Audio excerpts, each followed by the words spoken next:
nais manggulo. Mananagot ang lahat. Yan ang nais ni Pangulong Ferdinand R. Marcos Jr.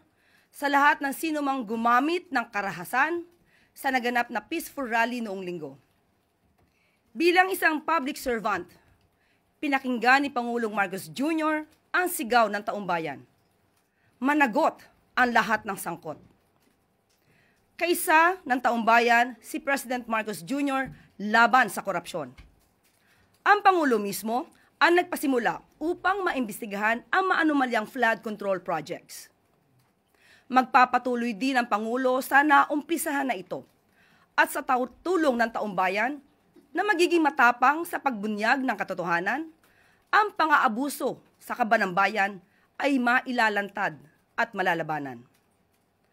Ang Pangulong Marcos Jr. ay handang tumugon sa hiling ng taumbayan kaya't nirespeto at patuloy na nirespeto ng Pangulo ang karapatang pantao. Hindi siya naging hadlang sa malaking protesta.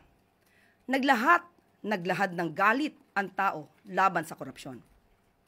Ngunit, kinukondena ng administrasyong ito at ng Pangulo ang paggamit ng mga kabataan na gawing mga tulisan ng mga grupong itinatago ang mukha sa likod ng itim na maskara.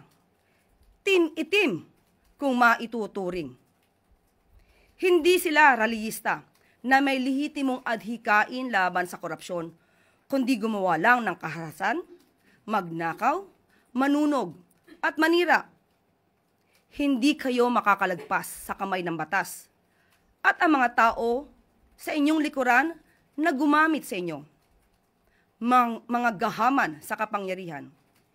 Hindi kayo dapat paligtasin. Hustisya ang uusig sa inyo. Sa ilang gumamit ng foul language, nirerespeto ang inyong karapatang magpahayag. Pero may responsibilidad din kayong maging magandang ehemplo, lalo na sa kabataan. Ipinaglalaban natin